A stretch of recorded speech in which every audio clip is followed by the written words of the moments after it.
1,00,000 మంది శివభక్తులతో కలిసి మహారుద్రాక్ష పూజలో పాల్గొనండి. వెంటనే కాల్ చేసి మీ పేరును నమోదు చేసుకోండి.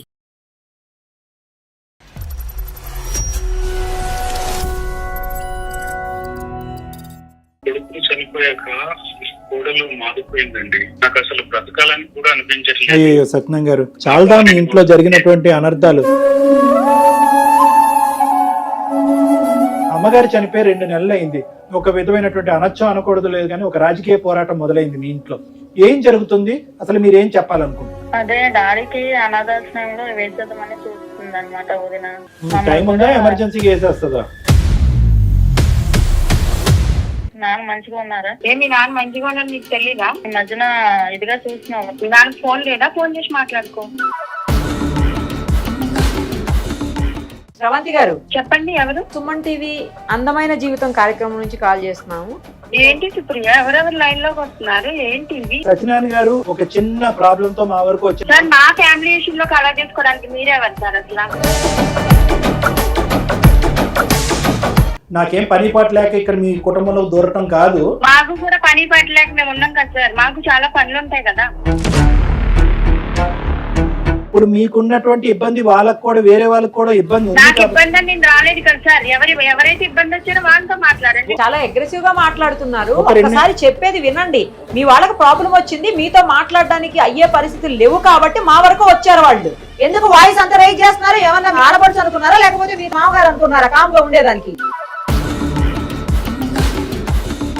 మామగారిని తండ్రి లెక్క చూస్తేనే ఆయన ఇప్పుడు మీ వరకు వచ్చారు. మీ తండ్రిని అయితే ఇలాగే తీసుకుపోయి ఓల్డ్ ఏజ్ హోమ్ లో పడేస్తావా? దీని వల్ల నా భర్త ఆట తప్ప అనారోగ్యం వచ్చి చనిపోయేటప్పుడు నేను నా పిల్లడు అనాథలైపోయాం. అదెవరికి తెలుసు? నా మనవని నేను చూడకుండా ఉండలేదు సార్. నీ మనవన్ని నువ్వు చూడకుండా ఉండలేదు. టీవీ షో దాకా వెళ్ళకూడదు. నువ్వు నాతో మాట్లాడాలి. నా తల్లిదండ్రులు ఉన్నారు, పెద్దల్లో పెట్టుకోవాలి. నువ్వు టీవీ షో దాకా వెళ్ళి నా సంసారాన్ని వీధిలో పెట్టడానికి నీకెవరికి రాదు.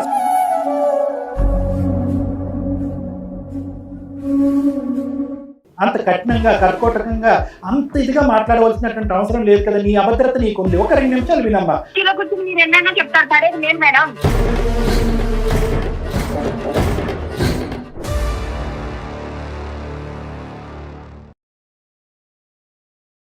అందమైన జీవితం కార్యక్రమానికి స్వాగతం. ప్రస్తుతం మనతో పాటు ఉన్నారు ప్రముఖ సైకియాట్రిస్ట్ డాక్టర్ కళ్యాణ్ చక్రవర్తి గారు. నమస్తే. నమస్తే మేడం. డాక్టర్ గారు, ఈరోజు ఒక ట్రయాంగిల్ ఫ్యామిలీ స్టోరీ. ఫ్యామిలీలోనే ముగ్గురు వ్యక్తుల మధ్యన జరిగే అదేంటనేది ఇప్పుడు మీకు మాట్లాడితే పూర్తిగా అర్థమవుతుంది. తర్వాత మీరు సొల్యూషన్ చెప్తారు. Sure madam. మాట్లాడదామా? తప్పకుండా. సత్యనారాయణ గారి అమ్మాయి, అలాగే కోడలు, కూతురు కోడలు అన్నమాట. ఓకే. మొత్తం ముగ్గురు మధ్యన ఇది. హలో, నమస్తే అండి. సత్యనారాయణ గారేనా మాట్లాడేది? అవునండి, ఎవరు మాట్లాడేది? నేను నిరుపమ, సుమన్ టీవీ అందమైన జీవితం కార్యక్రమం నుంచి కాల్ చేస్తున్నానండి. నమస్తే మేడం, బాగున్నారా? బాగున్నాండి, మీరు బాగున్నారా? మాకు మెయిల్ చేశారు కదా, ఏంటండి ప్రాబ్లము? మనతో పాటు డాక్టర్ కళ్యాణ్ చక్రవర్తి గారు కూడా ఉన్నారు. అసలు ఏంటి అనేది మీరు చెబితే దానికి సొల్యూషన్ అనేది సారు నేను కలిసి ఆలోచించి చేస్తామండి. సరేనా? నమస్కారం డాక్టర్ గారు. నమస్తే అండి, చెప్పండి సార్. మా ఇంట్లో కూతురు ఉంది, మా కోడలు ఉంది. అయితే లాస్ట్ ఇయర్ మా భార్య కూడా చనిపోయిందండి. అయ్యో. మా అబ్బాయి కూడా రీసెంట్ గా చనిపోయారు. అబ్బో, అదేంటి సార్? మా కూతురు కూడా మా ఇంట్లోనే ఉంటుంది. అల్లుడు గారు కూడా చనిపోయారండి. అంటే మీ అమ్మాయికి పెళ్లి అవ్వలేదండి? పెళ్ళైంది, ఒక పాప ఉంది. అల్లుడు గారు చనిపోయారు. సో తను కూడా మా ఇంట్లోనే ఉంటుంది. ఏమిటండి మీరు చెప్పేది? మీ భార్య లేదు, మీ అల్లుడు లేడు, మీ కొడుకు లేడు? అవునండి. ఇదేం దురదృష్టం అండి. నాకు ఒక మనోడు ఉన్నాడండి. ఎవరు? కూతురు ద్వారా మనోడా? మా అబ్బాయి కొడుకు. మీ అబ్బాయి కొడుకు. మా అబ్బాయిని నా మనోళ్ళని చూసుకొని సంతోషంగా ఉంటున్నాము. కానీ మీ అబ్బాయి పెద్ద, మీ అమ్మాయి పెద్ద అండి? మా అబ్బాయి పెద్ద. సో మీ అబ్బాయికి ఒక కొడుకు, తర్వాత మీ అమ్మాయికి ఒక పాప, అమ్మాయి. పాప ఉంది. So okay. తను అక్కడ వాళ్ళ అత్తగారి ఇంట్లో ఉండలేక నా దగ్గరనే ఉంటుంది. నేను రిటైర్డ్. నాకు వచ్చిన పెన్షన్ తోని నడుస్తుంది. కాకపోతే ఇప్పుడు మా అబ్బాయి పనిచేసేవాడు కూడా లేడు. కొంచెం ఇబ్బంది అవుతుంది.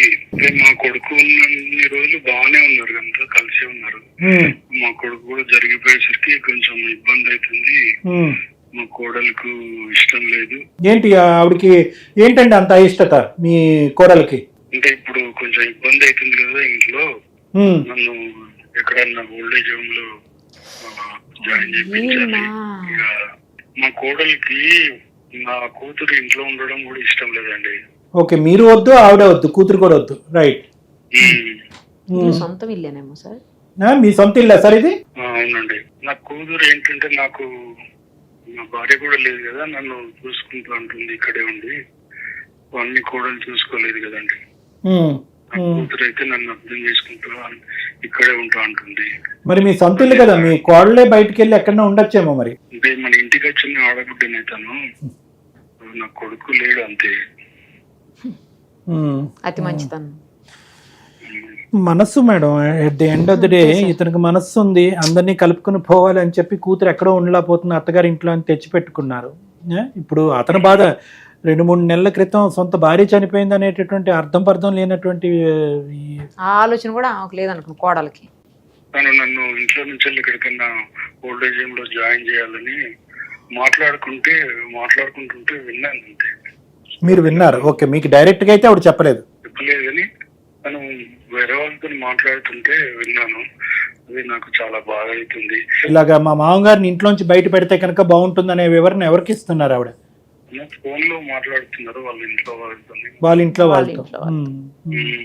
మీరు ఏమన్నా తర్వాత ఆవిడని అడిగారా? ఏంటమ్మా నేను ఇలా విన్నాను, ఏంటి నీ మనసులో ఏముంది అన్నది ఏమన్నా అడిగారా? లేదంటే అడిగితే బాగుండదు. కూతురు నాతోనే ఉండి నన్ను జాగ్రత్తగా చూసుకోవాలని నా కూతురు కోరిక. నాకు మనవరాలతో హ్యాపీగా ఉండాలని ఉంది. కానీ నా కోడలకు నా కూతురుకు పడట్లేదు. నా కోడలికి ఇష్టం లేదు నా కూతురు ఇంట్లో ఉండడం. కానీ మీ అమ్మాయికి ఏమన్నా వేరే సంబంధాలు లాంటివి ఏమన్నా చూడటం అలాంటిది ఏమన్నా ఒక ప్రయత్నం చేశారా? ఫస్ట్ చేసిన సంబంధమే ఇలా అయిపోయింది. పాప కూడా ఉంది, ఇంకొక ఆలోచన లేదు మళ్ళీ పెళ్లి చేసుకోను. అంతవరకు అర్థమైంది సత్యనారాయణ గారు. ఇంకొక పాయింట్ అడుగుతానండి, మీ కోడలి యొక్క మెయిన్ ముఖ్య ఉద్దేశం ఏంటి? అంటే మీరు ఎవరు ఉండకూడదు ఇంట్లో అనే దానికి ముఖ్య ఉద్దేశం ఏంటి? ఆర్థిక పరమైన సమస్యలా, లేదంటే ఈగో క్లాషెసా, లేదంటే మొత్తం అందరూ కూడా, అంటే మీ భార్య చనిపోయి మీరు భర్త చనిపోయి కూతురు ఒక సైడు, కోడలు ఒక సైడు, వీళ్ళందరూ ఒక స్థాయి డిప్రెషన్ లో ఉండటం వల్ల, ఆలోచన శైలి అనేటటువంటిది మందగించడం వల్ల తెలిసి తెలియక కొట్లాట్ల ఆర్థిక సమస్యలా, ఇమోషనల్ ప్రాబ్లమ్సా? చనిపోయాక కోడలు మారిపోయిందండి సార్. నాకు ఆరోగ్యం సహకరించట్లేదు, ఆర్థికంగా ఆరోగ్యం బాగాలేదు సార్. అవునండి, నాకు అసలు బ్రతకాలని కూడా అనిపించట్లేదు. అయ్యో సత్యనారాయణ గారు, చాలా మీ ఇంట్లో జరిగినటువంటి అనర్థాలు, ఇంతకు మించినటువంటి అనర్థాలు ఏమీ లేదు. ఒకే ఇంట్లో అందరూ మీకు ఏం చెప్పాలని నాకు అర్థం కావట్లేదు. ఎవరు లేకుండా ఎలా బ్రతకాలి, ముగ్గురు కలిసి ఎలా బ్రతకాలి, ఎవరు ఎక్కడ బ్రతకాలి, ఇలాంటి 1,00,000 ప్రశ్నలు ఆల్రెడీ ముగ్గురు చనిపోవటం వల్ల ఏర్పడిన తర్వాత 4వ వ్యక్తిగా మీరు కూడా నేను బ్రతకాలని లేదని చెప్పి మీ వయస్సుని ఒక్కసారి గుర్తు చేసుకోండి, మీ అనుభవాలను ఒక్కసారి గుర్తు చేసుకోండి. మీరు ఎన్నో సాధక బాధకాలు ఎన్నో చూసారు. అఫ్ కోర్స్ కొడుకు అల్లుడు పోవటము, ఇంకో పక్క నుంచి భార్య పోగొట్టడం అనేటటువంటి మించినటువంటి సమస్య మనిషికి ఎవరికి రాదు.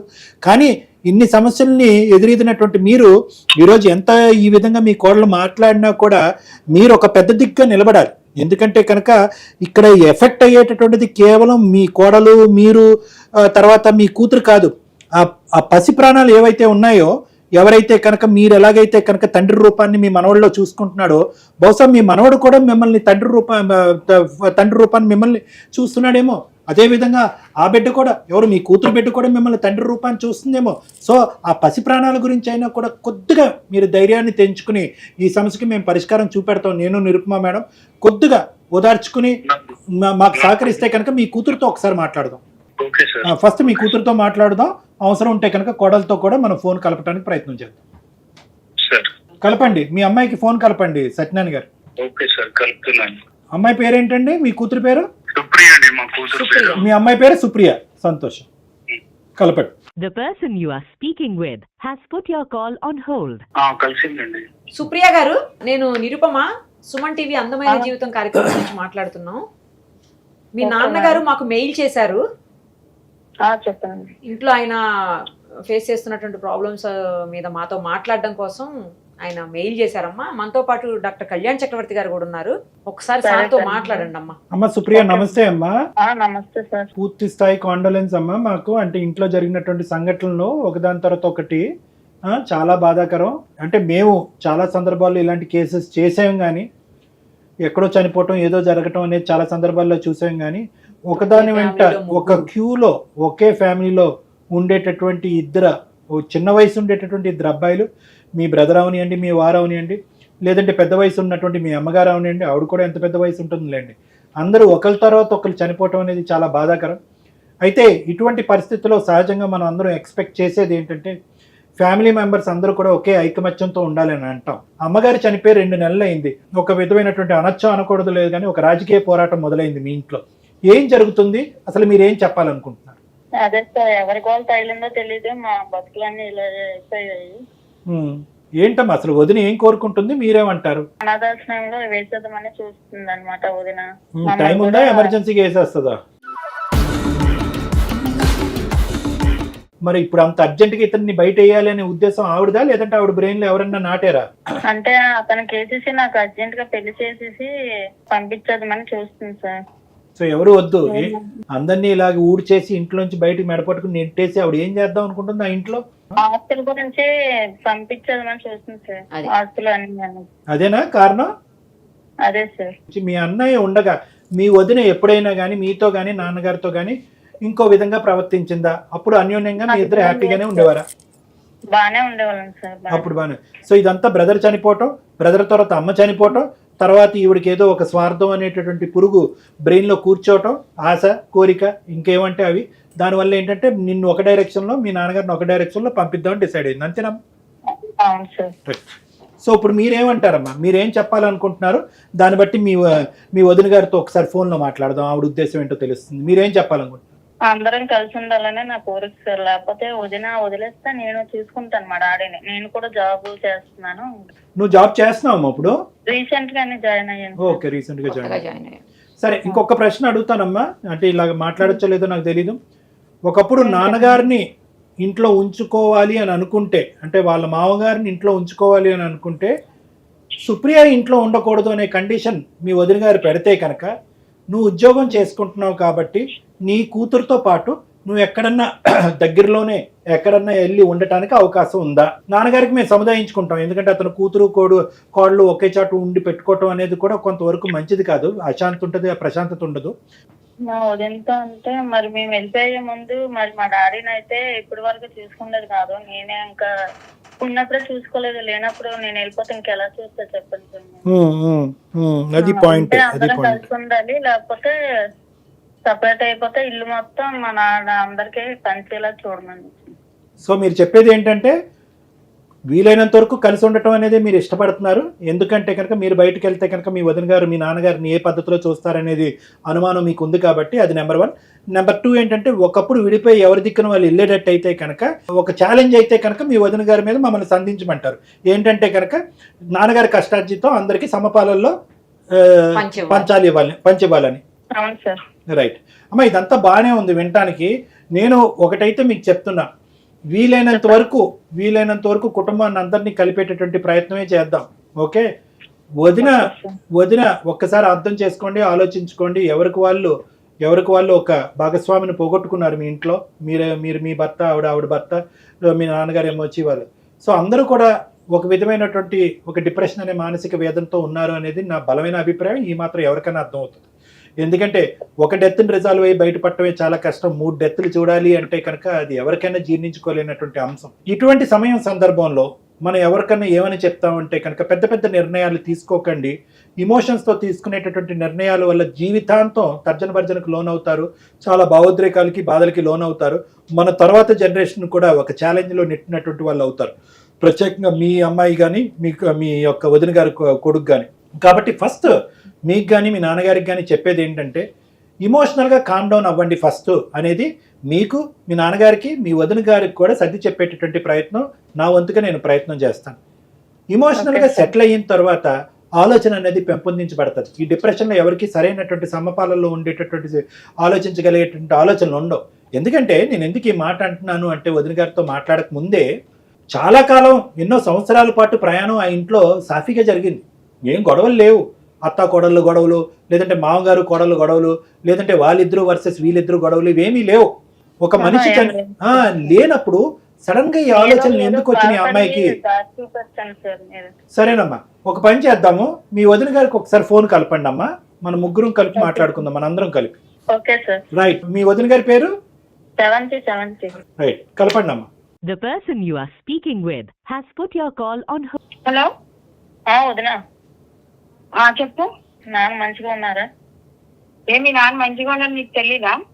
ఏమో కదా, ఈ మధ్యన ఇదిగా చూసినావు కదా అందరు. నేను నువ్వు నా ఇంట్లోనే ఉంటా, మీ నాన్న దగ్గరే ఉంటా, మా నాన్న మంచిగా ఉన్నాడని నన్ను అడుగుతావేంటి? మన గురించి అడిగింది. మీ నాన్న ఫోన్ లేదా? ఫోన్ చేసి మాట్లాడుకో. నాకెందుకు ఫోన్ చేసినావు? టోన్ మనకి వినిపించడం గురించి. స్రవంతి గారు చెప్పండి, ఎవరు? నేను నిరుపమ, సుమన్ టీవీ అందమైన జీవితం కార్యక్రమం నుంచి కాల్ చేస్తున్నాము. నేను అలాగే మనతో పాటు డాక్టర్ కళ్యాణ్ చక్రవర్తి సార్ కూడా ఉన్నారు. ఏంటి సుప్రియ, ఎవరెవరు లైన్ లోకి వస్తున్నారు? ఏంటి లైన్ లోకి ఎవరెవరు వస్తున్నారు ఆవిడకి నచ్చలేదు. అమ్మా స్రవంతి గారు నమస్తే అమ్మా. డాక్టర్ కళ్యాణ్ చక్రవర్తి, మిమ్మల్ని ఇబ్బంది పెట్టినందుకు క్షమించండి. తప్పని పరిస్థితిలోకి ఎంటర్ అవ్వాల్సి వచ్చింది. సత్యనారాయణ గారు, సుప్రియ గారు ఒక చిన్న ప్రాబ్లంతో మా వరకు వచ్చారు. ముందు సత్యనారాయణ గారు వచ్చారు.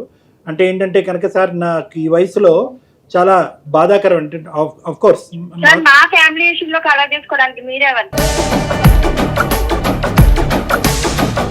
నేను ఎవరన్నది మీరు చేస్తారండి. అమ్మా ఒక్క నిమిషం అమ్మా, నేను ఎవరన్నది చెప్తాను. నాకేం పని పాట లేక ఇక్కడ మీ కుటుంబంలో దూరటం కాదు. మాకు కూడా పని పాట లేక మేము ఉన్నాం కదా సార్, మాకు చాలా పనులు ఉంటాయి కదా. అవునమ్మా, కరెక్టేనమ్మా. ఇప్పుడు మీకున్నటువంటి ఇబ్బంది వాళ్ళకు కూడా, వేరే వాళ్ళకి కూడా ఇబ్బంది ఉంది. నాకు ఇబ్బంది అని నేను రాలేదు కదా సార్. ఎవరైతే ఇబ్బంది వచ్చారో వాళ్ళతో మాట్లాడండి, నాతో మీరేం మాట్లాడారు? కానీ వాళ్ళకి కలిగేటటువంటి ఇబ్బంది మీ వల్ల కూడా జరుగుతుంది అనేటటువంటి ఉద్దేశంతో ఇబ్బంది అయితే వాళ్ళు నాతో మాట్లాడాలి. అమ్మా ఆర్గ్యుమెంట్ కి పోతే ఆర్గ్యుమెంట్ పోవచ్చు. ఒక్క 2 నిమిషాలు. చాలా అగ్రెసివ్ గా మాట్లాడుతున్నారు. ఒకసారి చెప్పేది వినండి. మీ వాళ్ళకి ప్రాబ్లం వచ్చింది, మీతో మాట్లాడడానికి అయ్యే పరిస్థితులు లేవు కాబట్టి మా వరకు వచ్చారు వాళ్ళు. మీరు డాక్టర్ గారికి రెస్పెక్ట్ ఇచ్చి మాట్లాడండి. ఫస్ట్ ఆఫ్ ఆల్ మాట్లాడతారు, మీరు ఏం మాట్లాడతారో విన్న తర్వాత కదా మీకు అర్థమవుతుంది. ఎందుకు వాయిస్ అంత రైజ్ చేస్తున్నారు? ఏమన్నా మీ ఆడపడుచు అనుకున్నారా, లేకపోతే మీ తండ్రి, మీ మామగారు అనుకున్నారా కామ్గా ఉండేదానికి? మామగారిని తండ్రి లెక్క చూస్తేనే ఆయన ఇప్పుడు మీ వరకు వచ్చారు. మీ తండ్రిని అయితే ఇలాగే తీసుకుపోయి ఓల్డ్ ఏజ్ హోమ్ లో పడేస్తావా? ఓల్డ్ ఏజ్ హోమ్ లో చూసిన ఓల్డ్ ఏజ్ హోమ్ లో పెట్టానంటే నా బాధ్యత. నా భర్త ఉన్నప్పుడు నా కుటుంబాన్ని, అంటే వీళ్ళ వల్లే నా భర్త అడ్డతట్ట అనారోగ్యం వచ్చి చనిపోయేది. వీళ్ళని పెంచి వీళ్ళని పోషించడం వల్లే నా కుటుంబం, నేను నా పిల్లడు అనాథలైపోయాం. అదెవరికి తెలుసు? సరే అమ్మా, అదేనమ్మా మీ పరిస్థితి ఏంటో కూడా మాట్లాడటం గురించి కొద్దిగా కామ్ డౌన్ అవ్వండి ప్లీజ్. ఇదేం పబ్లిక్ వ్యవహారం ఏమీ కాదమ్మా. మేము వినండి అమ్మా వినండి స్రవంతి గారు, వినండి 2 నిమిషాలు ఓపిక తెచ్చుకుని వినండి అమ్మా. ఇది అందరికి సంబంధించినటువంటి సమస్య. ఎవరో ఒకరు కంప్లైంట్ చేశారు కాబట్టి మిమ్మల్ని నిలదీయటానికో, మిమ్మల్ని గర్జించడానికో, మిమ్మల్ని అవమానించడానికో మేమేం మీకు కాల్ కలపలేదు. పరిష్కార మార్గం వాళ్ళ మీ ముగ్గురు మధ్యన తేలకపోవడం ఒక సలహా గురించి చేశారు. మీ మీద ఏం కంప్లైంట్ పెట్టలేదు, ఎఫ్ఐఆర్ ఎవరు పెట్టలేదు. మేము అడిగేటటువంటిది ఏంటంటే వాళ్ళు ఇబ్బంది పడుతున్నారు. సో మీ మీద ఏమి వాళ్ళు కంప్లైంట్ చేయటం వల్ల మీ మీద ఏమీ మేము అరిచేసో తిట్టేసో నిలదీసేటటువంటి ఉద్దేశం లేదమ్మా. మీ బాధ, ఈ మధ్య కాలంలోనే భర్తను పోగొట్టుకున్నటువంటి మీ బాధ పంచుకోవటానికి మేము మీకు ఫోన్ కలిపాం. మీరు ఎంత బాధలో ఉన్నారు అనేటటువంటిది ఒక మానవతా దృక్పథంతో ఆలోచించే మాకు అర్థమవుతుంది. దయచేసి శాంతించండి, ఒక 2 నిమిషాలు కోఆపరేట్ చేయండి. ఇది నా విన్నపం ప్లీజ్. చెప్పండి సార్. అమ్మా మంచి మాట అమ్మా. ఇప్పుడు వాళ్ళే మీ మామగారు ఏమన్నారు అంటే, సార్ స్రవంతితో ఇప్పటికొచ్చి మాకు ఎటువంటి సమస్య లేదు, అద్భుతమైనటువంటి బంగారం లాంటి కోడలు, మా అబ్బాయి ఉన్నంతకాలం మాకు ఎటువంటి ఇబ్బంది లేదు. ఈ మధ్యకాలంలో దురదృష్టకరమైనటువంటి సంఘటనలు ఒకదాని తర్వాత ఒకటి, ముందు మా అల్లుడి చనిపోవటం, మా ఆడపిల్ల ఇక్కడ రావటం, మా అబ్బాయి చనిపోవటం, ఇలా రకరకాలు అయ్యేటప్పటికి మా ఎవరు మానసిక పరిస్థితులు బాగాలేదు, మాకెవరు అందరూ కన్ఫ్యూజన్లో ఉన్నాం, ముందు వెనక ఆలోచించకుండా మాట్లాడేసుకుంటున్నాం. ఇటువంటి పరిస్థితుల్లో నేను ఒక వినకూడనటువంటి మాట నా కోడలు ఎవరితోనో మాట్లాడటం విన్నాను. తండ్రి మా మామగారిని ఎక్కడన్నా బయట పెడితే బాగుండు కదా అనేటటువంటి, ఓల్డ్ ఏజ్ హోమ్ లో పెడితే బాగుండు కదా అనేటటువంటి మాట విన్నాను. అక్కడికి వెళ్ళి ఉండటం అనేది నాకు ఎటువంటి అభ్యంతరం లేదు. కానీ ఇటువంటి బాధల్లో, ఇటువంటి అన్యాయంగా భగవంతుడు మాకు చేసినటువంటి ఈ అన్యాయంలో మేము బ్రతికి బట్టకట్టాలి. ఇంకొంతకాలం శ్రేయస్ జీవితం నేను ఎంతకాలం బతుకుతానో నాకు తెలీదు. బ్రతికినంతకాలం నా మనవణ్ణి, నా మనవరాల్ని అందరినీ ఒకే ఇంట్లో చూసుకోవాలనేటటువంటి నా ఆఖరి కోరిక తీర్చండి డాక్టర్ గారు అని చెప్పి విన్నవించుకున్నారు. దాంతోపాటు అతను ఇంకో మాట ఏమన్నారు అంటే, ఇంతే కాకుండా నా కూతురుని కూడా నా కోడలు ఏమని అంటుందంటే ఆవిడ కూడా బయటకు వెళ్ళిపోవాలి, ఆవిడ కూడా పెళ్లి చేసుకుని బయటకు వెళ్ళిపోతే బాగుంటుంది అన్నట్టు కూడా అన్నారు. మీ వివరణ ఏంటి అని వినటం గురించే ఈ ఫోన్ కాల్ కలిపాం. చెప్పండి అమ్మా. నా మనవడిని నేను చూడకుండా ఉండలేదు సార్. నీ మనవడిని నువ్వు చూడకుండా ఉండలేక టీవీ షో దాకా వెళ్ళకూడదు. నాతో మాట్లాడాలి. నా తల్లిదండ్రులు ఉన్నారు, పెద్దల్లో పెట్టుకోవాలి. టీవీ షో దాకా వెళ్ళి నా సంసారాన్ని వీధిలో పెట్టడానికి నా పెళ్లి టైంకి నువ్వు భర్తను పోగొట్టుకుని నా ఇంట్లో నువ్వు ఉన్నావు. నిన్ను నా చెల్లెలా, నా సొంత చెల్లెలా, నేను ఏ రోజన్నా నిన్ను ఆడబిట్టులో చూశాను, నిన్ను నా సొంత చెల్లెలా చూశాను, ఆయన నా మిమ్మల్ని ఎవరినైనా ఈ రోజు నాడు నన్ను తీసుకెళ్లి నేను ఎవరితోనూ మీ నాన్న ఎవరితోనో మాట్లాడతాను. నేను ఎవరితో మాట్లాడినా నాకు పెళ్లి చేద్దామని చూస్తున్నావు కదా, అదే నా పెళ్లి చేసి అవును నా మొగుడు నువ్వు చేసుకోకపోతే నీ అత్త ఇంట్లో ఉండు, నా ఇంట్లో ఎందుకుంటావు? నా పుట్టింటికి వెళ్ళానా నేను? మా ఇల్లు అది మొన్న సంవత్సరాల నుంచో నేను ఉన్నాను. నీ అమ్మ తల్లి నీకు మీ నాన్నకో దండం. నా మొగుడు అంతసేపు మిమ్మల్ని సాకి మిమ్మల్ని చేసి అన్ని ఆరోగ్యాలు పాలైపోయి చనిపోయి ఇప్పుడు మిమ్మల్ని అందరినీ నేను పెంచి పోషించలేను. మా నాన్న కాదు కదా, మా నాన్న చూస్తుంటే నా కొడుకు నేనేం చేసుకోవాలి? నీళ్ళేం కాదు కదా, నీ ఇల్లు మీ మొగుడు ఇల్లు. నా మొగుడు ఉంటే నా మొగుడుదే నేను చూసుకుంటాను. నేను వదిలేసి వచ్చేసాక మరి మన అన్న ఉన్నప్పుడు ఎందుకు మరి మాకు అంత నీట్ గా చూసుకునేదాను, ఇప్పుడు ఎందుకు చూసుకోవట్లేదు? అప్పుడు మా అన్న ఉన్నప్పుడు ఎందుకు అలా మాట్లాడలేదు, ఇప్పుడు ఎందుకు మాట్లాడుతున్నాం? 2 నిమిషాలు ఆగమ్మా, కొద్దిగా మనుషుల్లో మాట్లాడుకుందాం ప్లీజ్. నాకేం సార్ ఈ బాధలు ఏం సార్ నాకు చెప్పండి సార్. అసలు ఆయన సంపాదించేవాడు, ప్రమాదంగా పెన్షన్ వచ్చేది, వాళ్ళందరూ చూసారు. ఈ రోజు నాడు నా ముగ్గురు సంపాదన లేదు సార్. నేను నా బిడ్డ ఎలా బతకాలి చెప్పండి? ఇప్పుడు నీ ఆబ్జెక్ట్ ఏంటి శ్రవంతి? అంత కఠినంగా కర్కోటకంగా అంత ఇదిగా మాట్లాడవలసినటువంటి అవసరం లేదు కదా. నీ అభద్రత నీకుంది. ఒక 2 నిమిషాలు వినమ్మా. నీ బాధ ఏంటి, నీ భయం ఏంటి అనేది రెండు నాకు అర్థమైంది. నీకు ఒక అభద్రత అనేటటువంటిది క్రియేట్ అయింది, నో డౌట్. భర్త ఉన్నంత కాలం వీళ్ళందరికీ పోషణ నిమిత్తం అందరినీ చూసేసుకున్నాడు.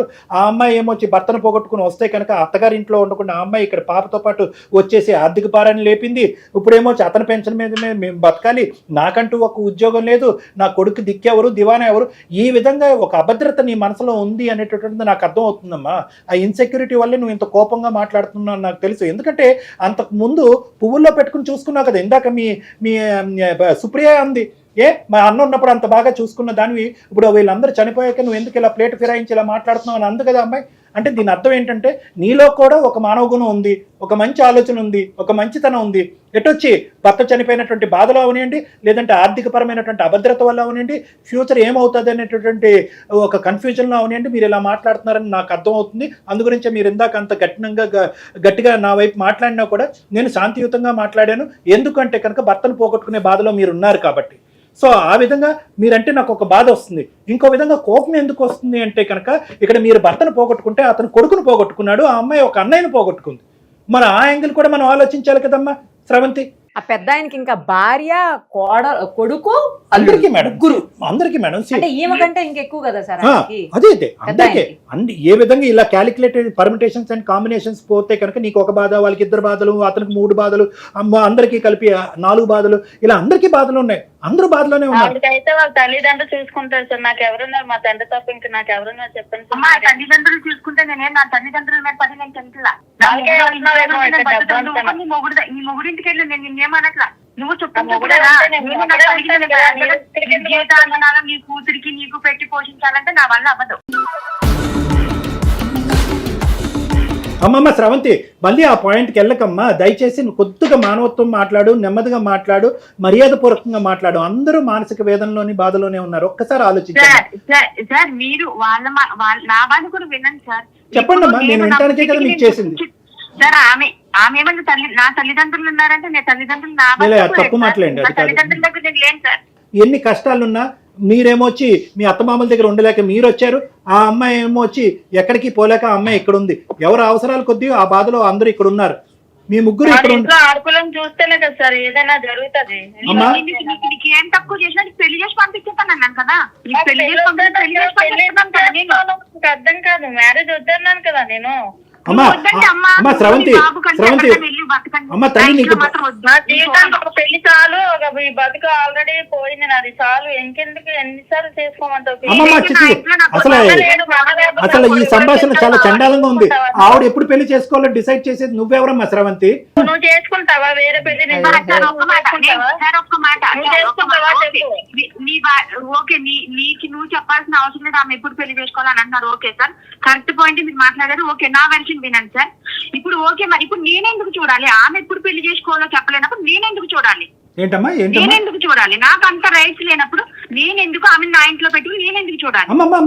అమ్మా నాకు అర్థం కావట్లేదమ్మా, నువ్వేం చూస్తున్నావు అమ్మా? అమ్మాయిని పెన్షన్ వచ్చేది మీ మామగారికి, ఇల్లు మీ మామగారికి.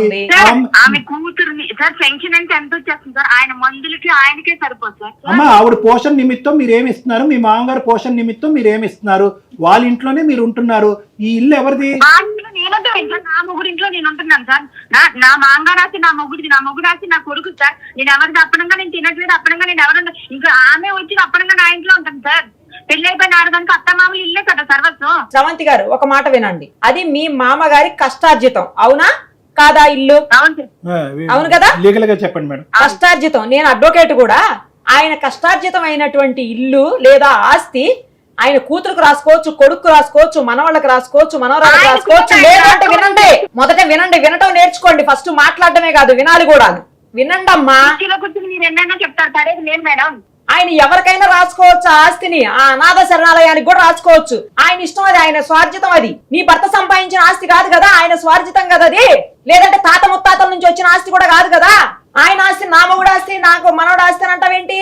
కూతురుకు కూడా వెళ్ళొచ్చు ఆస్తి. ఇప్పుడు వాళ్ళు మీ దాకా వచ్చారు కాబట్టి మీరు నాకు గాని వాళ్ళకి గాని ఎవరికి అన్యాయం జరగదు, మీరేం అలా చెప్పండి అమ్మా. ఇది బాగుంది. ఇప్పుడు కరెక్ట్ అడిగినావు శ్రవంతి, నీకేమైందో తెలుసా? ఇప్పటి వరకు నీకు లాజిక్ లేదు, లీగల్ నాలెడ్జ్ లేదు. కాబట్టి ఏంటంటే వీళ్ళందరినీ బయట పంపించేస్తే కనుక ఆ ఇంట్లో నువ్వు ఉండొచ్చు, లేదంటే వేరే వాళ్ళకి అద్దెకిచ్చి రెంట్ తీసుకొచ్చు అని అనుకున్నావేమో. కానీ ఒక్కసారి అందు గురించే నోరు జారే ముందు కొద్దిగా ఆలోచించాలి అని అంటున్నావు. అక్కడ ఏమొచ్చి నిరుపమ గారు ఒక అడ్వకేట్, ఆవిడ దగ్గర మొత్తం అంతా లీగల్ నాలెడ్జ్ అంతా ఉంది, మొత్తం లెక్క అంతా ఉంది. ఆవిడ లెక్క గట్టిగా చెప్పేటప్పటికి మేడం ఎవరికి అన్యాయం జరగకుండా అప్పుడు ఏంటంటే నీ భయం ఏంటంటే మీ మామగారు వెళ్ళి ఏదో అనాథాశ్రమంకో మేడం అన్నట్టుగా పక్కింటి కుక్కకో రాసేస్తారని భయం. సో కాబట్టి ఒక్క 2 నిమిషాలమ్మా. అందు గురించే నాకు ఇంత అసభ్యకరంగా అసహ్యంగా నీతో మాట్లాడటం నాకు ఇష్టం లేదు. మీరు ఆల్రెడీ ఒక బాధలో ఉన్నారు, మనుషులను పోగొట్టుకున్నటువంటి ఒక ఇబ్బందికరమైన పరిస్థితుల్లో ముగ్గురు ఉన్నారు. ఒకరికొకరు సానుభూతి చూపెట్టుకుపోయి ఒకరికొకరు ప్రేమ చూపెట్టి ఐకమత్యంతో పోరాడుతూ ఒకరినొకరు ఓదార్చుకుంటూ ముందుకెళ్ళాలి. ఇంకా చిన్న పిల్లలు ఉన్నారు ఇంట్లో, వాళ్ళు ఏమనుకుంటారమ్మా? ఇవేనా మానవుల విలువలు? ఒకరు ఇంత పోరాటం చేసేది మా పిల్లల నా కొడుకు భవిష్యత్తు కోసం. భవిష్యత్తు ఒకటే కాదు, ఆమె కూతురు భవిష్యత్తు కూడా సుప్రియ గారి కూతురు భవిష్యత్తు కూడా ఇంపార్టెంటే కదమ్మా. ముగ్గురికి న్యాయం చేసేటటువంటి విధంగా మాట్లాడండి అని అన్నారు. మాట్లాడదామా వద్దా? మాట్లాడండి. రైట్. ఎవరి మానసిక పరిస్థితులు బాలేదు, ఎవరి నోటుకొచ్చింది, ఎవరికి ఆలోచనకు వచ్చింది వాళ్ళు మాట్లాడేస్తున్నారు. మరి ఇవన్నీ కూడా మీ మాటల, లేదంటే ఎవరన్నా చెప్పేటటువంటి మాటలు అనేది నాకు తెలీదు. అలా అని చెప్పి వేరే వాళ్ళ మీద అభాండం వేసేటటువంటి ఉద్దేశం లేదు. కానీ ఫస్ట్ అండ్ ఫార్మోస్ట్ మీరందరూ ఒక గ్రీఫ్ ఫేస్లో ఉన్నారు, ఒక బాధాకరమైనటువంటి ఒక ఫేస్లో ఉన్నారు. ఎవరు బాధ వాళ్ళదే సొంతం అన్నట్టు అనుకుంటున్నారు, కానీ పక్క వాళ్ళ బాధ గురించి మర్చిపోతున్నారు. మీరవనియండి ఎవరైనా. అందరికీ ఈ గాయం ఇంకా పచ్చిగానే ఉందమ్మా. ఈ గాయం మానాలి అంటే కొంత సమయం పడుతుంది. అది బేసిక్ కాన్సెప్ట్. సైకాట్రిస్టే అక్కర్లేదు, ఎవరన్నా కూడా అదే మాట చెప్తారు. కాస్త సమయాన్ని ఒకరికొకరు ఇచ్చుకునేటటువంటి ప్రయత్నం చేయండి. ఒకరినొకరు ఓదార్చుకోండి, ఒకరిని శాంతియుతంగా ఉండటానికి ట్రై చేయండి. ఒకరికొకరు ఓదార్పునివ్వండి, జాలిని చూపెట్టండి. ఫస్ట్ ప్రధానమైనటువంటిది ఇంపార్టెంట్. ఎంతకాలం సార్ అంటే ఇది బహుశా ఒక 6 నెలలు పట్టచ్చు, సంవత్సరం పట్టచ్చు, ఎంత టైం అన్నా పెట్టండి. మొత్తం అందరూ కూడా, ముగ్గురు కూడా ఈ బాధల్లోంచి, ఇంక్లూడింగ్ మీ పిల్లలు, ఎందుకంటే ఇప్పటికొచ్చి మనం వాళ్ళతో మాట్లాడలేదు. తండ్రిని పోగొట్టుకున్నటువంటి బాధలో ఇటువైపు ఒక అమ్మాయి, ఆ చిన్న చంటోడు ఎంత బాధపడుతున్నారో వాళ్ళు. ఇవన్నీ ఆలోచించకుండా మనం ఈరోజు ఆర్థికపరమైనటువంటి లావాదేవీలు, ఆస్తిపరమైనటువంటి పంపకాలు మాట్లాడుకోవటం అనేటటువంటిది హాస్యాస్పదం. అది వద్దమ్మా. సో నేను ఫస్ట్ ఏమంటున్నానంటే ముగ్గురికి నేను చెప్తున్నా, నిందించుకోవద్దు, నిలదీసుకోవద్దు, అసహించుకోవద్దు. నువ్వు ఇక్కడ రాకుండా ఉండాలి, నువ్వు అత్తింటి దగ్గర ఉండాలి, పుట్టింటి దగ్గర ఉండాలి అనే మాటలు దయచేసి ఒకరి మీద ఒకరి మాటలు సంధించుకోవటం అనేది ఆపేసేయండి. ప్రధానంగా నాన్నగారు, పెద్ద ఆయన యొక్క ఆరోగ్యం చూసుకోండి ప్లీజ్. అతను చచ్చిపోతాననే మాట అంటున్నాడు. అతని ఆరోగ్య పరిస్థితి కూడా బాగాలేదు. ఈ మధ్యకాలంలో 2 నెలల క్రితం వాళ్ళ భార్య చనిపోవడంతో ఈరోజు నేనెందుకు బ్రతుకుండాలి ఈ అన్యాయం అంతా చూస్తూ అనేటటువంటి బాధలో అతను ఉన్నాడు. కాబట్టి కాస్త శాంతింపజేయండి. రెండోది, సుప్రియ ఎలాగ ఉద్యోగం చేసుకుంటుంది స్రవంతి, నువ్వు కూడా ఒక చిన్న ఉద్యోగ ప్రయత్నం చేసుకో. అతని పెన్షను, సుప్రియ యొక్క ఉద్యోగం, నీ ఉద్యోగం, ముగ్గురు కలగలుపుగా ఎవరి డబ్బులు వాళ్ళ దగ్గర పెట్టుకోండి. అర్థమైందా? ఎవరు కామన్ పూల్లో వేయక్కర్లేదు, ఎవరు ఏం సదుపాయాలు చేసుకోవచ్చు.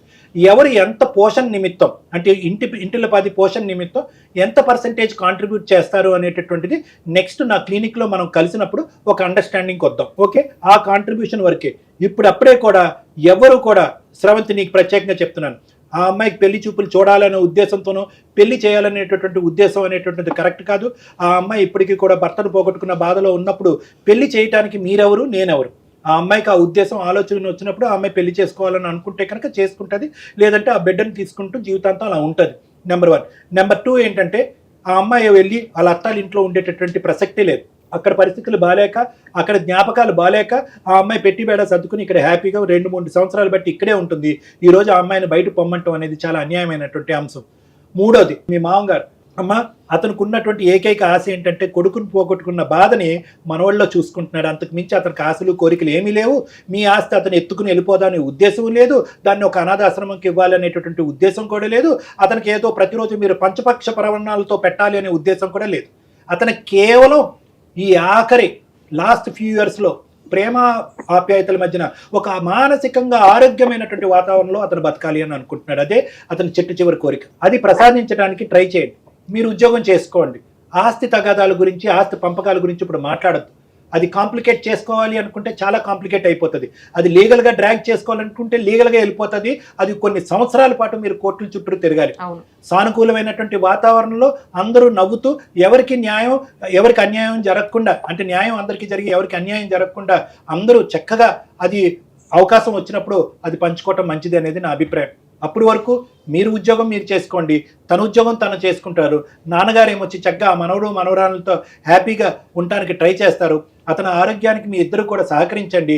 తర్వాత నా క్లినిక్కి రండి. మీరు ఎప్పుడైతే రావాలనుకుంటున్నారో అప్పుడు రండి. మీ అందరి మధ్యన, ముగ్గురి మధ్యన ఏమైనా డిఫరెన్సెస్ ఉంటే అవి క్లారిఫై చేసి హ్యాపీగా మీ ముగ్గురిని మీ ఇంటికి పంపిస్తాను. మీరు ఎలా చెప్తే అలా మేడం, మీరు చెప్పినట్టే నేను చేస్తాను, ఉద్యోగం చూసుకుంటాను. Very good. వాళ్ళని నేను చూసుకుంటాను. ఇంట్లో మాత్రం ఏ గొడవలు వద్దమ్మా. ఇంకా ఎటువంటి భేదాభిప్రాయాలు, అనుమానాలు, అబాండాలు ఇలాంటివి ఏమన్నా సంధించుకోవాలి ఒకరి వైపు ఒకరైతే కనుక నా సమక్షంలో నా ఎదురుకుంటా కూర్చొని మీరు మాట్లాడుకోండి. అందరూ కోపంతో భావోద్రేకాలతో ఇనీషియల్ గా మాట్లాడుకున్నా కూడా కథ సుఖాంతం అయిందనే అభిప్రాయంతో నేను క్లోజ్ చేస్తున్నాను. మా గారు మేమంతా మీ ముగ్గురం కలిసి మీ క్లినిక్ వచ్చి తప్పకుండా రండి. రండి, అందరూ కలిసి వెళ్ళండి దగ్గరికి. ఓకేనా? అందరికి థ్యాంక్స్ అమ్మా.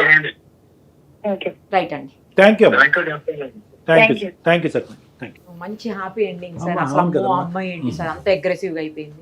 అసలు ఒక్క అంటే నిమిషం అమ్మాయి ఏంటంటే మేడం, వాళ్ళు ఏదో కంప్లైంట్ చేసేసారు, మనం ఆ అమ్మాయి మీద ఏదో యాక్షన్ తీసుకునేటటువంటి మార్గంలోకి వచ్చామని అనుకుని ముందుగానే బయాస్ అయిపోయి ముందుగానే అటాకింగ్ మోడ్ లోకి వెళ్ళిపోయింది అమ్మాయి. ఎప్పుడైతే రియలైజ్ అయ్యి అమ్మో ఆస్తి ఇంకో చిక్కుముడిలో పడుతుంది, ఇది కరెక్ట్ మార్గం కాదు అని అనుకుంది, రియలైజేషన్ వచ్చి కిందకి దిగి అపాలజీ అడిగి పోన్లేండి సార్. కరెక్ట్ గా మంచి ఒక హ్యాపీ ఎండింగ్ తీసుకొచ్చారు. ఒకసారి వచ్చిన తర్వాత ఇంకా క్లియర్ చేయండి సార్. తప్పకుండా. Thank you sir. నమస్తే.